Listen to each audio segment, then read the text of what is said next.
Hi everyone, I'm Dimple Raniwal. I'm a licensed behavioral therapist and a psychologist with the Rehabilitation Council of India. आज हम बात करेंगे learning disability के एक type की। Last video में हमने बात की थी डिसलेक्सिया जो कि एक बहुत ही कॉमन है। ये आपने अच्छी तरह से एक मूवी है तारे ज़मीं पर, उसमें बहुत अच्छे से इसे डिस्क्राइब किया गया है और इसको डायग्नोस किया गया है आमिर खान के थ्रू। तो इसके सिम्टम्स और सब चीज़ों से आप लोग रूबरू हो चुके हैं उस मूवी में। तो आज हम बात करेंगे इसके दूसरे टाइप की लर्निंग डिसेबिलिटी की, जो है डिसकैल्कुलिया। तो डिसकैल्कुलिया एक्चुअल में होता क्या है? डिसकैल्कुलिया में बच्चों को किस टाइप की प्रॉब्लम्स होती हैं, वो किस टाइप की प्रॉब्लम्स को फेस करते हैं, तो आज हम जानेंगे। तो डिसकैल्कुलिया में बच्चे जो होते हैं वो मैथमेटिकल प्रॉब्लम्स को फेस करते हैं। उन्हें एडिशन, सब्सट्रैक्शन, मल्टीप्लिकेशन और डिवाइडेशन, इन सभी साइंस को और साइंस को पहचानने में प्रॉब्लम होती है, रिकॉग्नाइज नहीं कर पाते हैं वो। एडिशन और मल्टीप्लिकेशन में डिफ्रेंशिएट नहीं कर पाते हैं, डिवाइड और माइनस के साइन को डिफ्रेंशिएट नहीं कर पाते हैं। तो इस टाइप के जो मैथमेटिकल प्रॉब्लम्स होते हैं उनको फेस करते हैं, उसे ही कहते हैं डिसकैल्कुलिया।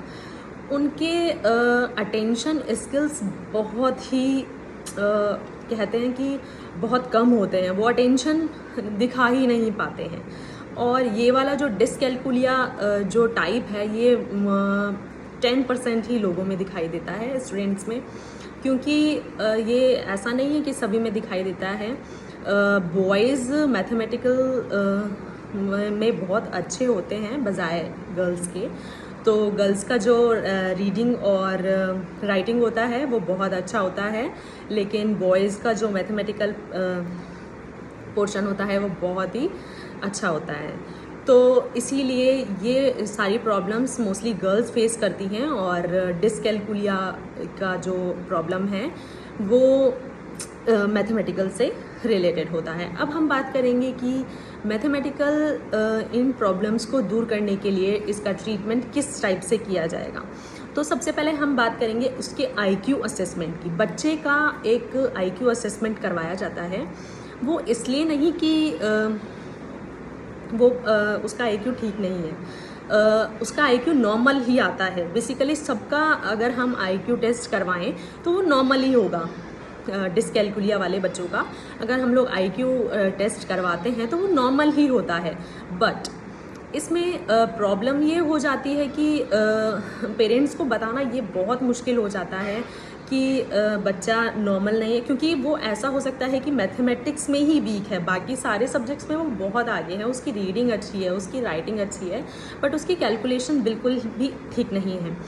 तो इसीलिए बस IQ असेसमेंट करवाया जाता है। नेक्स्ट आता है एजुकेशनल असेसमेंट।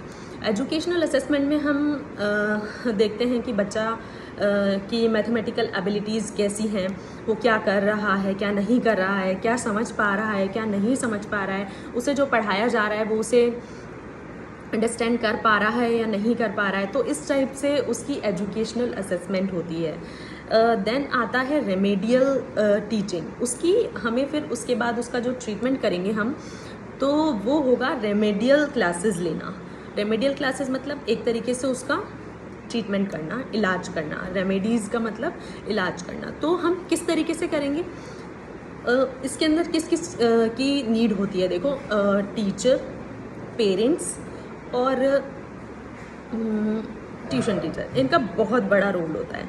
क्योंकि जो बच्चे को पढ़ाया जा रहा है उनका सपोर्ट बहुत ज़रूरी होता है।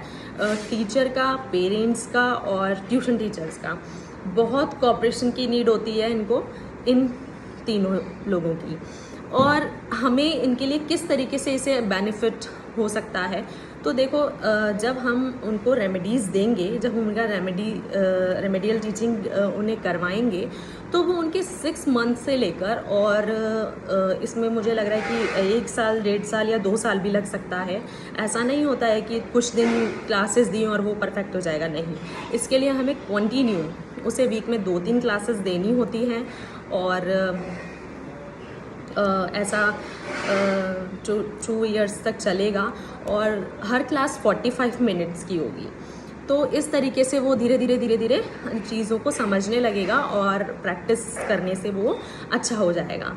और इन सब के लिए आप अगर किसी को डिस्कैल्कुलिया की प्रॉब्लम है तो आप सबसे पहले जाके मिलिए किसी साइकोलॉजिस्ट से अपने पास ही नज़दीकी, या फिर किसी स्पेशल एजुकेटर से, और जाके मिलिए ताकि हेल्प हो पाए। Thank you so much.